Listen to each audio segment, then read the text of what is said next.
Hello again guys, after a really long break I'm back and hopefully we'll have more time to record and upload some more reviews. My board game collection expanded quite a lot, but let's go straight to the point because today we are looking at Century Spice Road. It's a card game that mixes resource management and deck building in which we are trading and exchanging spices in order to claim point cards. It's actually quite easy, as you will have a look in a moment. So without further ado, let's have a look what's inside that box before we continue to how the game plays and the final verdict. So if you are ready, let's have a look inside. Okay, so now let's have a look what's inside the box. Inside the box we've got 4 bowls filled with cubes, and these cubes represent spices that we will trade and exchange and purchase throughout the game.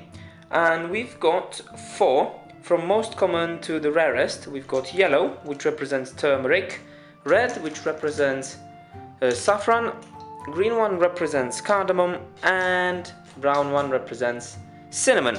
So these are the 4 spices that we are going to exchange throughout the games. We also have 6 caravan cards over here, and these represents the caravans that players used to go around with and exchange their spices. As you can see, or maybe not, yeah, over here we can see it, we've got 10 squares of each. These represent spaces on which we are able to put our cubes, so each player can have up to 10 spices at one time. Then we have two different decks of cards. Purple one, which represents merchants.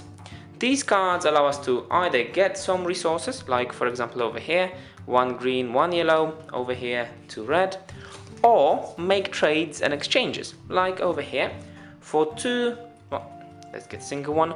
For 2 green, we can get 3 red and 2 yellow cubes. So this kind of shows us all of the options we have. There is a lot of cards and the arts are quite different.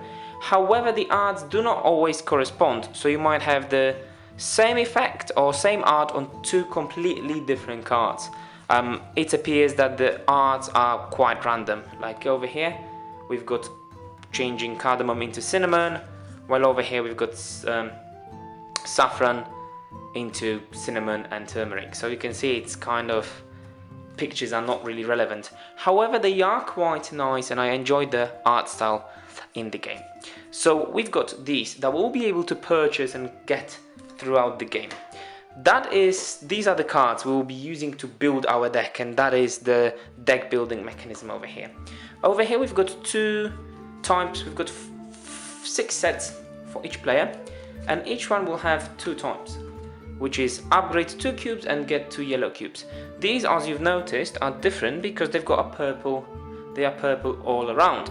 That's why these are the starting ones. So they made it quite easy for us to recognize which ones do we have in the beginning or which ones are not, which ones we have to purchase later. Then we have point cards with the required amount of each spice and how many points they are worth. These are also really nice, like over here we've got the Chinese one, over here we've got like Acropolis and ancient Greece, over here we've got some more, so it's quite a lot of variety to them, and the art style is quite nice. Here you go, as you can see, quite a lot of different ones. All of them are quite nice, being honest with you, and I'm really a big fan of art style in that game.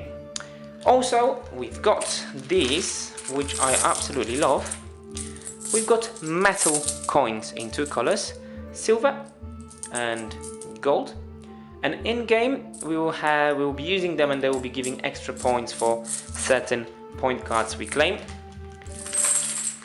So let's have a look now how the game is set up. So I'll be back in a moment with a complete setup of the game. See you soon. Okay, hello back, and this is a complete setup for 2 players. We've got 4 bowls with our spices over there. We have cards over here representing the caravans.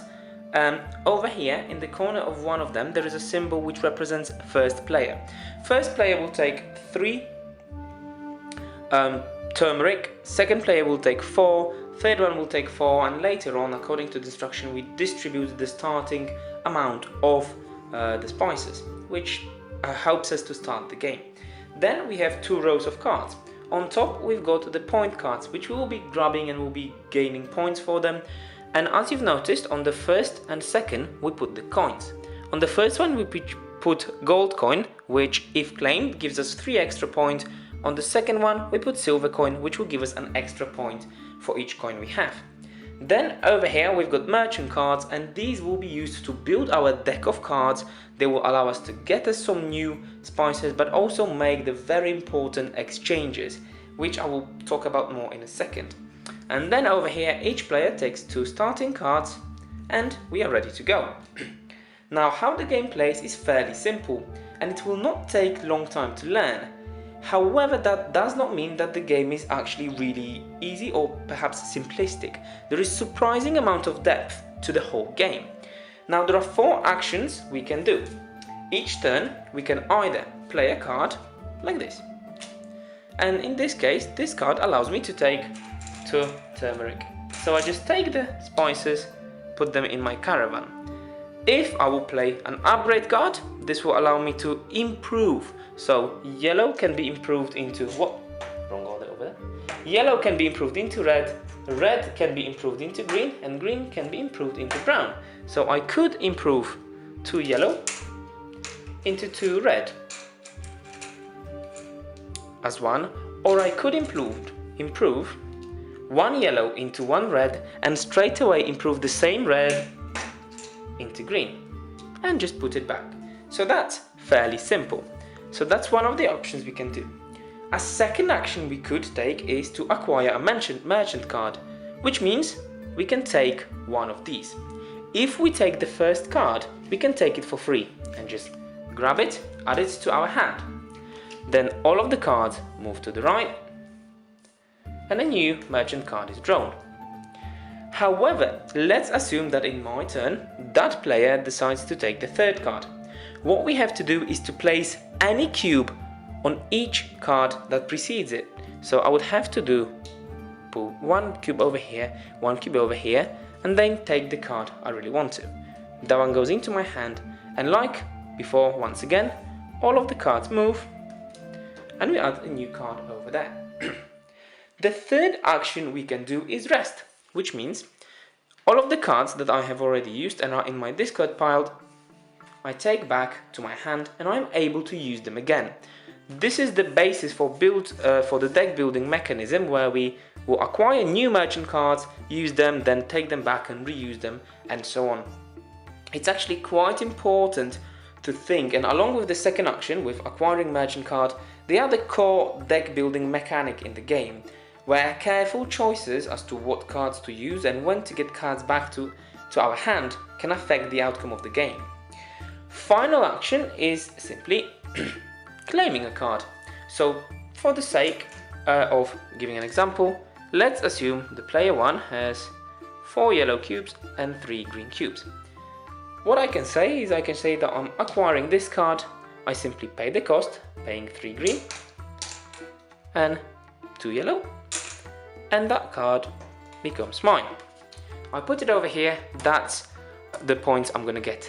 If any coins were on that card, I will take the coin as well. In this case, once again, we move the cards over there and we get a new one. So when it comes to point cards, we will always have 5 on the table. Merchant cards, we will always have 6 at any time given on the table. The game basically is all about using these 4 actions. So player needs to score as many points as possible before the game ends. However, the game ends when any player scores their 6th card. So we cannot just continue playing, and then the decision comes in whether we want to go quickly and try to score as many as the low point cards to finish the game early, or whether we really want to build our resources to get some of the more expensive cards at the risk of not being able to have as many as our opponent. So that's quite nice. I think that wraps up how the game is played and how to win it. So hopefully by now, if you decide to play Century Spice Road, you will be able to play straight out of the box. If you have any questions, feel free to leave them in the comments and I will gladly answer them.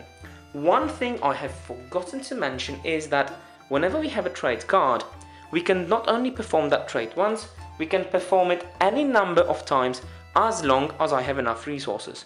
So in this case, if I had 4 green, I could exchange 4 green cubes into 2 cubes of cinnamon and 4 cubes of saffron.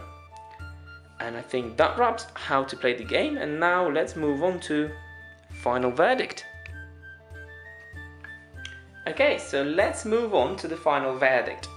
I'll be packing the game as I'm talking about it, so it's not that boring for you. Okay, so if I'm honest with you, Century Spice Road is one of the games which I actually have been introduced by a friend of mine. And after playing about 2 games, I knew I needed it in my collection. And I already own quite a few games, but I thought that this is something really different. The simplicity of the rules, and as you saw, it's really easy to teach and learn, along with the complexity of actual gameplay and the forward planning that is necessary to win the game, I thought that the game is really just fun to play. If you are not much into strategizing and thinking 5 steps ahead, then it might be the game which you will not enjoy too much. However, if you enjoy thinking, planning, and most likely if you enjoy playing with little wooden cute cubes, you will like the game. I want to say that yes, there is a theme to the game, however it doesn't really go across the game too much, because it's true we are exchanging spices, but when you play the game, I find myself very rarely talking actually about cinnamon or saffron or turmeric or cardamom. Most of the time I just refer to the spices as cubes. So I will be saying, yeah, I'm exchanging 2 yellow or upgrading 1 yellow into 1 green. So the theme, while it is there, it's not really embedded too much into the game. It's a lovely theme and I think it works really well with the game, but if you are a really theme heavy player, the game might not be for you. So like I said, while the game requires some thinking, it's not mind-boggling like other games, and the amount of rules in here is very simple, so it's not going to slow the game down or discourage new players. What I really like is that you have the cubes, and I'm gonna admit that without the cubes the game would not be the same. But with all of that, I have to admit that this is one of the most interesting games I've played lately. It's a fairly new title, published just this year, and in the upcoming years, in 2017, we've got the first Century Spice Road, and that kind of is happening in the beginning. So we've got like ancient Greece and stuff, so the beginning of our civilizations. There will be a second game in 2018, and that one will look at 15th century, and the last one in 2019 is planned to be about 17th century. The interesting thing is that the game will be mixable. However, each one will also be a standalone game, so you will not need anything else to play it. What I'm really looking forward to is to see whether the game will be really different or whether they will just change the colors of cubes and change a few things here and there. I wanted to see how the game will evolve as the theme evolves. So now, in my opinion, that's a game which is definitely worth having a look at, because it's not only a great deck building and resource management game, but it also has an interesting theme that works really well with the game. With the price tag of 35 quid, it's not the cheapest game on the market. However, I would say that this game is really worth that price. After the video, you get an idea of how the game plays, so you will be able to make decision on yourself. But I've got to admit that looking at the quality of it, the cards are really like thick paper, they're not going to get worn out too quickly. The arts are really nice. You've got proper metal coins, as you can hear, and we've got quite a lot of them. There is like a whole bag filled with them, because for each player there has to be 2 of each, so the coins correspond to twice the amount of players, which means we've got 12 coins of each color. That's quite a lot. So if, for example, you are a fan of Splendor, that might be an interesting alternative. While it's not the same, it shares some of the things And I actually personally prefer Century Spice Road rather than the Splendor, which I know it's a good game, but I'm not on the hype train. So I think that wraps up everything I wanted to say about the game. I hope you were not bored and you enjoyed the video. Please leave a comment and let me know what you think about both the game and the video itself, because I always want to make better. And make sure to come back for more board game content. And thanks for watching, and take care.